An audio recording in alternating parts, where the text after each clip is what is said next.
Dengan pembentukan kota bintang di sekitarnya, Feng Tianxing menggunakan 100.000 orang untuk mengontrol pintu keluar dengan kuat. Kemudian, dia meninggalkan kota bintang desolate. Ini adalah kota kecil di dekat kota Feng Tianxing yang baru dibangun. Dulu tempat itu cukup makmur, tapi sekarang, tidak banyak setan di sini. Pasukan Feng Tianxing datang dari jarak ribuan mil, dan bahkan membuat saluran luar angkasa. Itu hampir merupakan merek terkenal yang memberitahu orang-orang di sini bahwa perang akan pecah di sini, jadi mereka tentu saja tidak akan tinggal lebih lama. Di toko anggur terpencil, Feng Tianxing melihat Song Yi duduk di meja, bahkan tidak menyesap anggur berkualitas di atas meja. Tuan Songta, lama tidak bertemu. Feng Tianxing melangkah masuk, dan Songta mengangkat kepalanya untuk menatapnya, dengan sedikit kebencian di matanya. Tianxing, apa yang kamu lakukan? Jika kamu melakukan ini, kamu akan digantikan oleh orang lain di masa depan. Jika kamu meniru metode pertahananmu, bagaimana aku bisa keluar? Sial, 100.000 orang. Jumlah orang yang bisa aku bunuh sesuka hati. Kamu benar-benar bisa membunuhku di tenggorokan. Aku sangat marah. Kamu harus meminta maaf untuk toples anggur ini dulu.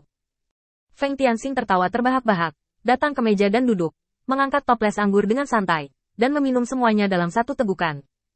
Song Yi masih sangat ramah. Kunjungan hari ini sebenarnya kebanyakan hanya untuk bertemu dengan Song Yi dan membicarakan rencana ke depannya. Setelah menelannya, Feng Tianxing menyeka mulutnya sebelum berbicara. Song, jangan khawatir. Mari kita bicara tentang bisnis dulu, dan aku akan minum bersamamu nanti. Song melambaikan tangannya dengan tidak sabar. Cepatlah. Aku sudah lama tidak mencicipi anggur dengan siapapun, dan setan-setan itu terlihat jijik. Feng Tianxing menggelengkan kepalanya tanpa daya, dan dengan santai meletakkan gelas anggur di atas meja. Singkirkan kekhawatiran seriusmu terlebih dahulu. Kota tempat aku ditempatkan di sini, ditambah 100.000 setan, hampir tidak mungkin bagimu untuk menerobos dengan tergesa-gesa, dan begitu pertempuran berlangsung lebih dari sebatang dupa, milik Jialuo sisi pengawal saya harus lulus dibunuh melalui saluran luar angkasa. Awalnya, semuanya akan baik-baik saja jika saluran luar angkasa ditempatkan di kota. Tetapi demi Anda, saya meninggalkan saluran luar angkasa di luar dengan alasan bahwa aturan langit dan bumi bertentangan antara keduanya. Di tempat di mana Jialuo mengirim orang-orang datang untuk pertama kalinya. Jika tempat ini diambil oleh orang lain di masa depan, kamu harus ingat untuk mengirim orang untuk menyerang secepat mungkin, dan turunkan tempat ini sebelum mereka mengetahuinya. Tidak ada alasan untuk menyerah. Sebelum aku digantikan, Anda dapat berkembang dengan ketenangan pikiran. Song Tao langsung mengangkat gelas anggurnya. Oke, aku menghormatimu untuk segelas anggur ini. Aku benar-benar melihat orang yang tepat saat itu. Feng Tianxing masih menekan tangannya. Masalah nomor 1 Anda telah diselesaikan. Dan yang kedua adalah saya masih memiliki sekelompok setan yang datang satu demi satu. Saya membutuhkan situs yang besar, setidaknya dalam jangkauan 3 kota utama untuk menampung mereka. Dan Anda memiliki untuk membantu saya mengetahuinya hukum. Song Yi tertawa keras. Sampah macam apa yang kamu lakukan? Di lain hari, aku akan membuat orang membunuh semua penguasa kota di kota utama terdekat. Kamu dapat mengirim orang-orang ini ke atas dan itu akan berakhir. Aku dapat yakin bahwa bawahanmu ada di sana, sisimu. Terima kasih Feng Tianxing. Faktanya, ketika sampai pada masalah ini, Feng Tianxing ingin Song Yi membantunya dengan beberapa hal yang najis. Bagaimanapun, dia adalah Raja Iblis Zhenwu, bawahan yang secara pribadi diperintahkan oleh Jialuo, dan ada beberapa hal yang dia benar-benar tidak dapat menyelesaikannya sendiri. Meskipun sudah beberapa bulan berbagi suka dan duka dengan 100.000 setan ini, tidak ada yang bisa menjamin apakah akan ada perubahan. Apakah akan ada informan di sisinya. Ini semua diragukan. Alasan utama adalah asal-usul ini. Mereka bergabung dengan perintah Jialuo demi keuntungan, dan sekarang mengikutinya hanyalah sebuah pilihan di bawah tekanan lingkungan eksternal. Jika mereka benar-benar menetap di masa depan, akankah setan-setan ini dengan keyakinan sebelumnya ada 2 hal untuk mengubah pikiran Anda? Jadi ada beberapa hal yang tidak bisa dia lakukan. Dia hanya bisa meminta bantuan Song Yi. Setelah keduanya membahas semua hal sepele yang tersisa, Feng Tianxing tiba-tiba mengambil gelas anggur. Ayo, mari kita minum bersamamu hari ini. Song Yi langsung mengambil gelas anggur dan meminum semuanya dalam sekali teguk. Setelah menyesap, Feng Tianxing memuntahkan anggur secara langsung dan menatap Song Yi dengan congkak.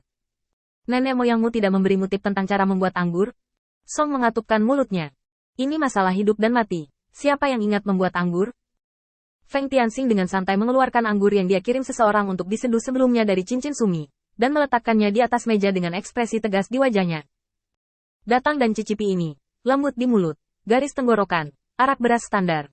Song Yi langsung berdiri, memegang toples wine dengan kedua tangannya dan menarik napas dalam-dalam.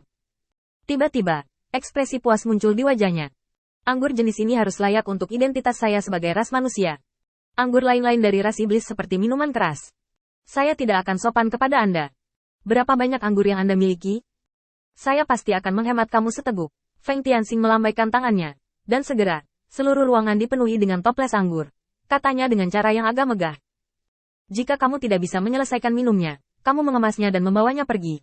Ngomong-ngomong, ini cara membuat wine. Cobalah sendiri saat kamu punya waktu. Keduanya mengobrol di restoran kecil yang sunyi ini hingga hari benar-benar gelap. Orang-orang di jalur yang berbeda. Belum lagi Song Yi juga mengalami banyak perubahan nenek moyang. Dia hampir bisa dilihat sebagai setan. Dan Feng Tianxing adalah ras manusia ortodoks. Dan sekarang dia hanya mengenakan jubah ras iblis. Meski ada beberapa kerenggangan dan perbedaan, keduanya adalah orang langka. Dan mereka mengobrol dengan baik. Di tengah malam, Song Yi tiba-tiba menarik Feng Tianxing dan keluar. Ayo pergi, hari ini adalah perayaan yang langka. Meskipun Desolate Star City berada di bawah yurisdiksi iblis, saya juga telah mengoperasikannya selama bertahun-tahun. Ras manusia masih berstatus lemah di sini, dan iblis juga terkesan pada upacara tersebut. Aku akan pergi dengan kakakku, mungkin aku bisa menemukan istri yang cantik untukmu. Feng Tianxing masih agak bingung, dan ketika dia keluar untuk melihat, dia sedikit terkejut. Saat ini, jalanan tidak lagi dijalankan oleh setan. Sebaliknya, ras manusia yang tak terhitung jumlahnya berjalan melalui jalan-jalan dan gang-gang. Di kedua sisi jalan ada pedagang yang menjual berbagai barang. Tangisan mereka bercampur dengan suara berbagai alat musik yang cukup mengesankan dinikmati banyak orang. Beginikah caramu membuat orang-orang tetap hidup? Song Yi tersenyum dan memimpin Feng Tian berjalan di jalan. Satu hal yang mungkin tidak terlalu jelas bagimu adalah bahwa yang paling tidak dimiliki iblis adalah budaya. Mereka kekurangan festival dan orang untuk diperingati. Bahkan Kaisar Iblis yang kemungkinan besar akan diabadikan baru saja meninggal. Apa yang bisa mereka peringati? Apa? Jadi dalam hal ini, saya telah menggunakan beberapa cara untuk membuat iblis mengenali kekurangan mereka di area ini, dan akan berpartisipasi dalam perayaan seperti itu sebagai kesempatan bagi mereka untuk mengubah dan meningkatkan diri, sehingga festival ini secara bertahap menjadi stabil. Lihat klan iblis dengan mata tertutup dan bermeditasi di sudut jalan sana. Di tahun-tahun awal, ketika saya masih berpikir untuk menggunakan sarana di sini, banyak setan mendapat sedikit warisan dari saya. Untuk saat ini, meskipun Anda tidak dapat memahaminya, Anda hanya dapat menyalahkannya. Mereka tidak berbakat sendiri. Feng Tianxing menepuk pundak Song Yi dengan paksa, dan berkata dengan senyum jahat. Cukup buruk, Song menyentuh hidungnya.